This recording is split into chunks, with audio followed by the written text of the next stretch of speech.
Qala Allahu ta'ala fil Qur'anil Karim, a'udzu billahi minasyaitonir rajim. Ya ayyuhalladzina amanu taqullaha haqqa tuqatih wa la tamutunna illa wa antum muslimun.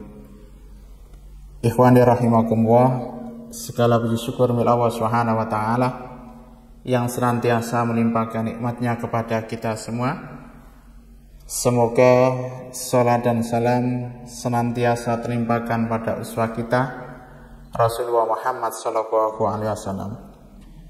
Ikhwani rahimakumullah, dalam kesempatan yang berbahagia ini kita akan membahas hadis yang kedua yang berkaitan dengan zuhud.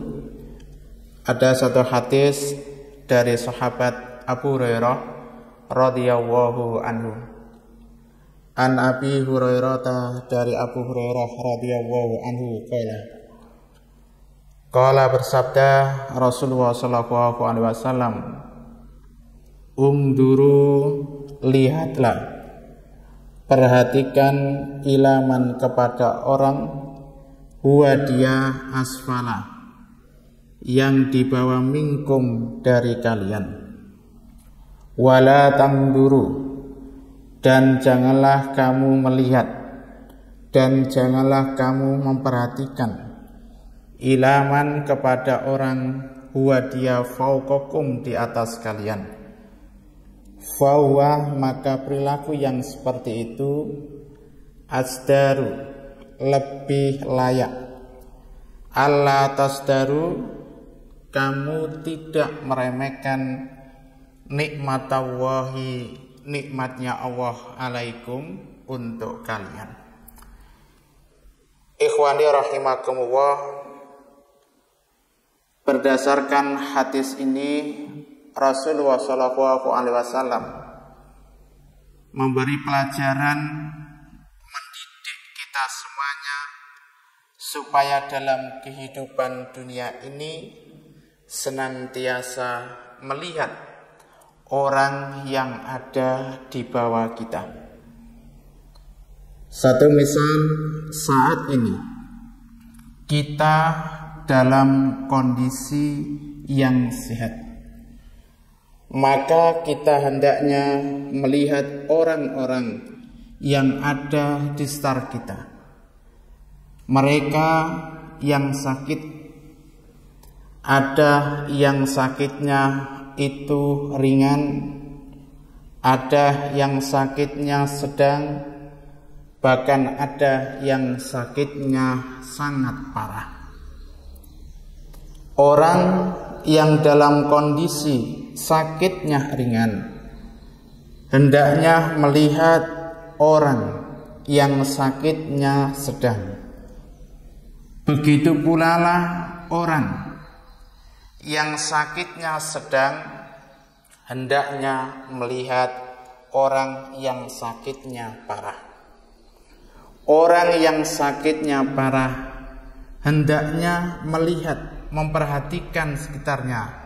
Ternyata ada di antara tetangganya yang kemarin diusung, diantarkan ke makam, yang sebelumnya ada iklan, ada pengumuman, Inna lillahi wa inna ilaihi raji'un. Ikhwani rahimakumullah, kita yang saat ini memiliki sepeda motor dengan merek yang lama, jangan sampai melihat saudara kita yang memiliki sepeda motor dengan merek yang lebih baru. Tetapi hendaknya kita melihat di bawah kita. Alhamdulillah, Allah masih memberi kemudahan kepada kita memiliki sepeda motor walaupun mereknya lama atau biasa-biasa saja. Kita hendaknya melihat orang yang ada sekitar kita. Ternyata dia cuma memiliki sepeda pancar.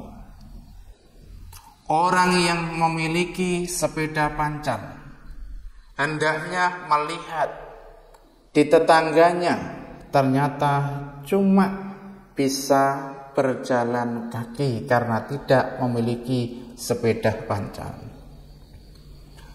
Yang bisa menggunakan, memanfaatkan kakinya, hendaknya melihat orang-orang yang ada di sekitarnya, ternyata dia cuma bisa berbaring karena mungkin ada gangguan di kakinya.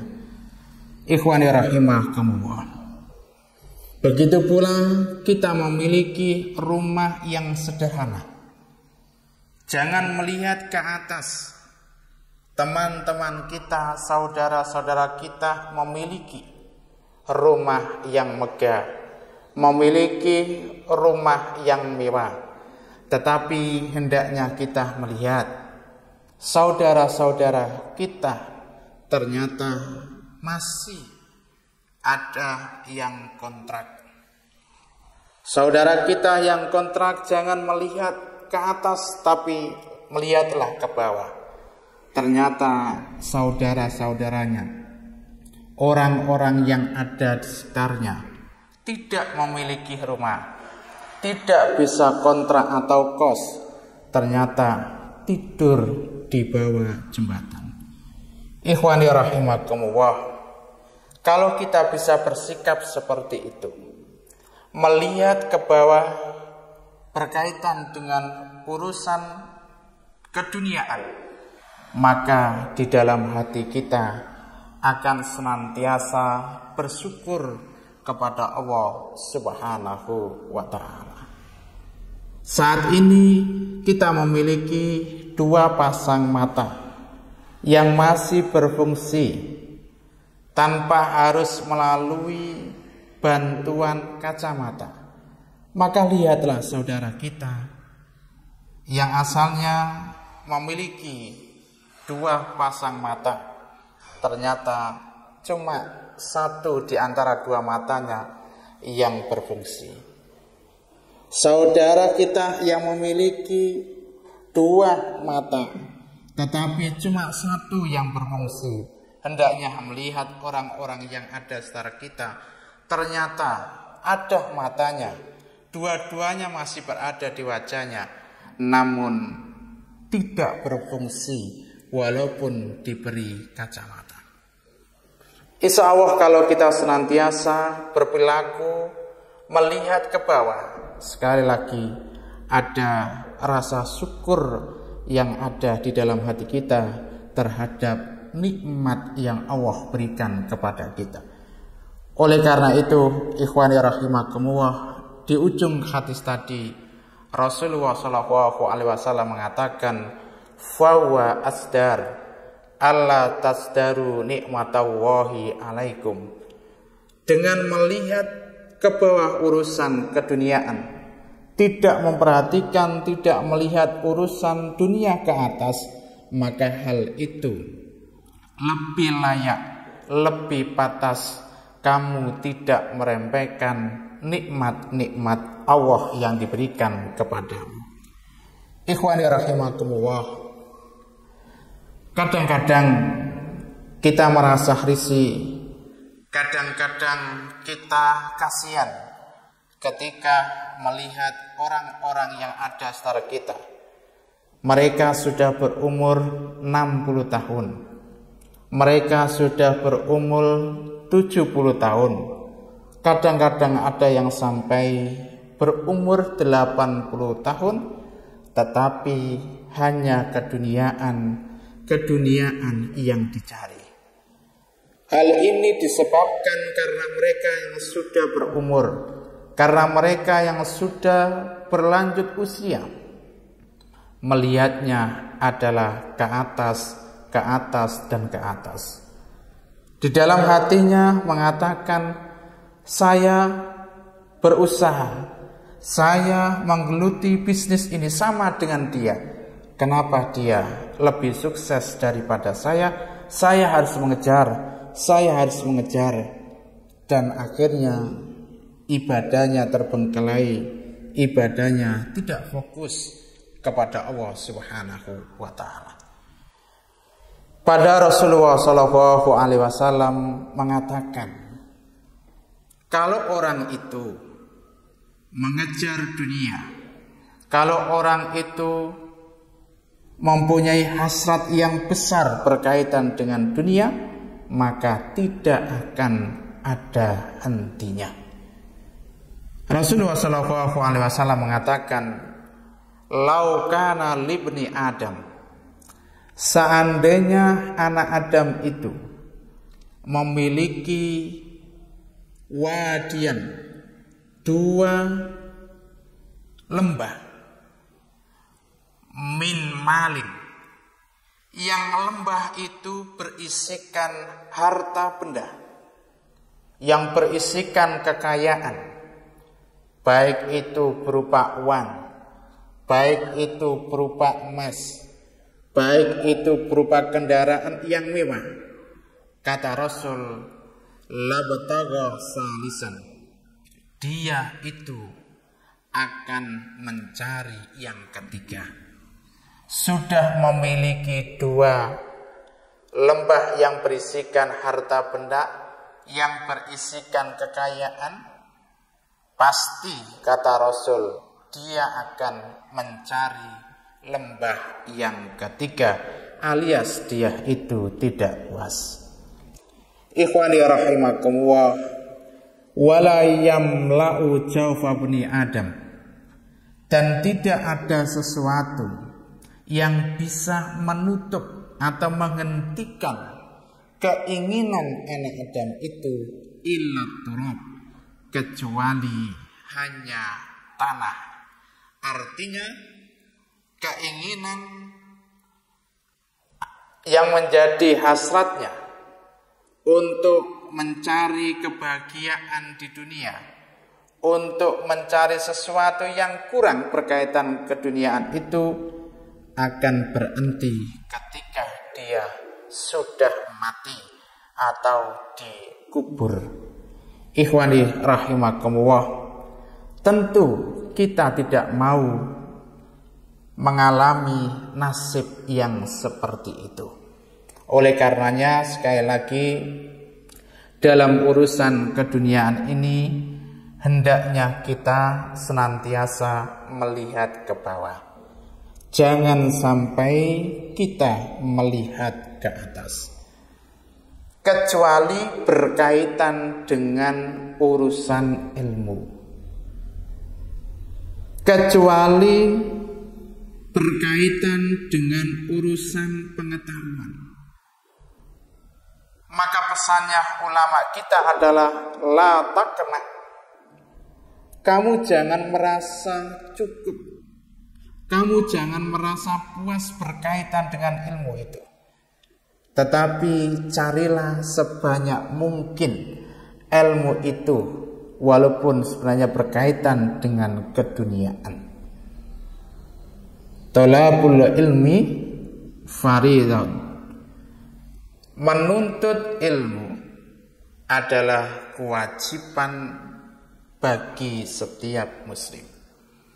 Walaupun Rasul menyebut sebagai kewajiban setiap muslim, itu tidak hanya untuk orang laki-laki saja, tetapi berkewajiban juga menuntut ilmu bagi mereka para wanita atau orang-orang perempuan. Ikhwani rahimakumullah, tetapi kalau berkaitan dengan urusan akhirat, maka kita jangan melihat ke bawah. Ketika kita sudah sholat wajib, terus ada orang atau tetangga kita yang belum melaksanakan sholat, jangan sampai kita mengatakan kepada diri kita ataupun kepada orang lain dengan kata-kata, mendingan saya sudah sholat wajib daripada si fulan tidak pernah sholat. Kita sudah mau melakukan puasa Ramadan, puasa yang ditaklifkan, puasa yang diwajibkan kepada kita, jangan sampai kita mengatakan pada diri kita ataupun kepada orang lain, mendingan saya sudah mau melaksanakan puasa Ramadan daripada tetangga saya yang tidak mau melaksanakan puasa Ramadan. Tetapi hendaknya kita melihat orang yang lebih giat, yang lebih bersemangat melakukan ibadah. Ketika kita melihat saudara kita setelah sholat maghrib, zikir, kemudian melakukan sholat sunnah 2 rakaat sesudah sholat maghrib, maka kita hendaknya menyontoh beliau. Akhirnya kita tergugah untuk melakukan sholat sunnah 2 rakaat sesudah maghrib. Dan kita berjanji pada diri kita untuk lebih giat lagi. Sholat sunnah lainnya harus kita lakukan. Walaupun orang yang pernah menggugah hati kita, memberi contoh kepada kita, sholat 2 rakaat sesudah maghrib itu belum melakukan, maka kita punya semangat harus lebih baik daripada si fulan. Ikhwani rahimakumullah. Begitu pula kalau kita melihat saudara kita, melihat tetangga kita, di samping mau puasa Ramadan, kemudian mau puasa Senin Kemis, mau puasa Ayamul Bid, kita kok belum? Maka kita harus berusaha melakukan apa yang mereka lakukan. Syukur-syukur kita bisa melakukan puasa sunnah yang lainnya yang lebih daripada saudara-saudara kita. Itulah sebagai bentuk pengamalan firman Allah Subhanahu wa taala di dalam surat Al-Baqarah ayat 148. A'udzubillahi minasyaitonir rajim. Fastabiqul khairat, maka berlomba-lombalah kalian di dalam melakukan kebaikan. Ikhwani rahimakumullah, berkaitan dengan hadis tadi, ulama kita berusaha memberikan motivasi kepada kita semua dengan ucapan, dengan kata-katanya. Ketika seorang yang fakir, ketika seorang yang miskin memandang orang yang kaya daripadanya berkaitan dengan keduniaan dengan kacamata syukur, maka dia akan mendapati dirinya itu sudah kaya ketika melihat orang-orang yang ada sekitarnya ternyata ekonominya lebih lemah, ternyata kesehatannya tidak baik sebaik yang dia miliki. Mudah-mudahan dengan cara yang demikian kita senantiasa bersyukur kepada Allah Subhanahu wa taala. Kita akan memiliki rasa qanaah. Kita merasa sudah mendapatkan beribu-ribu nikmat yang datangnya dari Allah Subhanahu wa taala, sehingga kita tidak akan mengambil barang orang lain tanpa hak.